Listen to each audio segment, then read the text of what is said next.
उत्तर प्रदेश के नूरपुर से एक ऐसा मामला सामने आया है जिसने न सिर्फ एक शादी का माहौल बिगाड़ दिया बल्कि बिजली विभाग की कार्यशैली पर भी गंभीर सवाल खड़े कर दिए हैं। मामला बिजनौर के डायमंड सिटी कॉलोनी का है, जब बारात निकलने से ठीक पहले दूल्हे के घर की बिजली अचानक काट दी गई। दूल्हा शुभम की बारात नजीबाबाद के लिए रवाना होने वाली थी। घर में शादी का माहौल था, रिश्तेदार और मेहमान दूर दूर से पहुंच चुके थे। महिलाएं तैयारी में जुटी थीं और हर तरफ रौनक थी। तभी अचानक बिजली चली गई और यह कोई तकनीकी फॉल्ट नहीं था। प्रत्यक्षदर्शियों के मुताबिक नूरपुर बिजली विभाग का एक लाइनमैन अचानक कॉलोनी में पहुंचा, खंबे पर चढ़ा और काट दिया। परिजनों का आरोप है कि बिना किसी पूर्व सूचना के घर का बिजली कनेक्शन काट दिया गया। बिजली गुल होते ही पूरा माहौल अस्त व्यस्त हो गया। लाइट, सजावट सब कुछ ठप पड़ गया। मेहमान परेशान हो गए और शादी की तैयारियों में अचानक अफरा तफरी मच गई। दूल्हा पक्ष को अपने ही मेहमानों के सामने शर्मिंदगी झेलनी पड़ी। स्थानीय लोगों और पीड़ित परिवार का कहना है कि अगर कोई बकाया था या कोई तकनीकी समस्या थी तो बिजली विभाग को नियमों के तहत पहले सूचना देनी चाहिए थी। शादी जैसे संवेदनशील मौके पर इस तरह की कार्रवाई को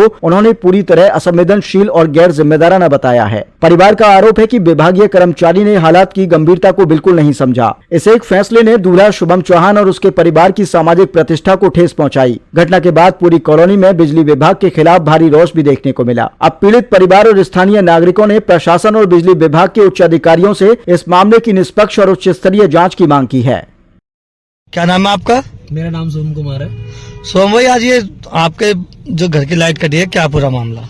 ये मेरा घर Noorpur diamond city colony Noorpur में पड़ता है और आज मेरी शादी है और मेरी बारात जा रही है नजीबाबाद 19 फरवरी को।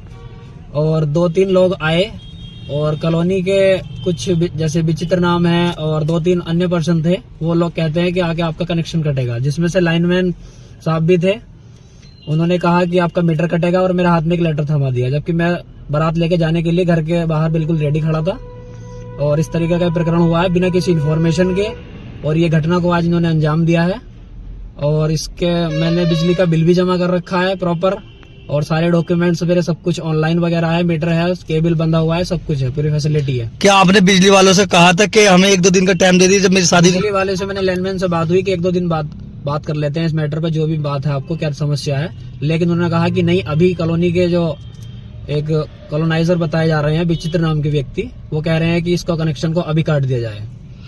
जिस तरह से कनेक्शन काटा गया आज ही, कब से लाइट लगी हुई थी आपके घर लाइट पे? मेरे घर 2 महीने के आसपास हो चुकी है। 9 जनवरी को मीटर इशू हो चुका है मेरा, और 9 जनवरी 2026। और आपने बिल भी जमा करा इसका? मैंने बिल भी जमा कर चुका हूँ इसका। अच्छा, उसके बाद बिजली विभाग द्वारा इस तरीके से परेशान किया जा रहा है मुझे। कोई चोरी की लाइट तो नहीं थी आपके घर पे? चोरी की लाइट नहीं है, प्रॉपर कनेक्शन दिया है बिजली विभाग द्वारा। ऑनलाइन अप्लाई किया था मैंने 1 नवंबर 2026 को और पूरे प्रॉपर सारे डॉक्यूमेंट्स मेरे पास है, जो मैंने फीस, रसीद सब कुछ प्रॉपर दिया है। बिजली का बिल भी दिया है, उसकी रसीद भी है और मीटर का बिल भी दिया है 1222 रुपए। जैसे ये कह रहे हैं कि दूल्हा नीचे और लाइटमैन ऊपर थे, लाइट का मेरे ही सामने, मेरे ही घर के सामने। और उन्होंने विचित्र नाम के व्यक्ति ने लैंडमैन को खंबे पे चढ़ा दिया और फोटो वीडियोग्राफी कर रहे हैं वो लोग खुद खड़े होके कि हमने देखो तुम्हारा लाइट काट दी गई है। अच्छा, इस तरीके से अभद्रता का व्यवहार किया जा रहा है। तो आपने किसी से कहा इस बारे में? नहीं, एक्चुअली मैं अभी बिजी हूँ, अपनी शादी करने जा रहा हूँ। अब 2 दिन बाद इनसे आके बात करूंगा जो भी प्रकरण है इनका। ठीक है भैया। लेकिन इस बिजली विभाग को कम से कम एक लेटर देना चाहिए था, 7 दिन का, 15 दिन का कोई नोटिस होना चाहिए। उसी के बाद आपको हकदार है कि आपने क्यों इस तरीके का प्रकरण हुआ है। ये बिना किसी इन्फॉर्मेशन के आके आप एकदम इस तरीके से कुछ नहीं कर सकते, क्योंकि बिजली का कनेक्शन आपके द्वारा दिया गया है, मेरे द्वारा नहीं दिया गया है। ये मेरे घर पे इस तरीके से मतलब बहुत सारे मेहमान आए हुए हैं, शादी का माहौल है, खुशी का जश्न है, सभी लोग खुशी में लगे हुए हैं, डांस कर रहे हैं और आके ये लोग इस तरीके से माहौल को डिस्टर्बेंस कर रहे हैं पूरा।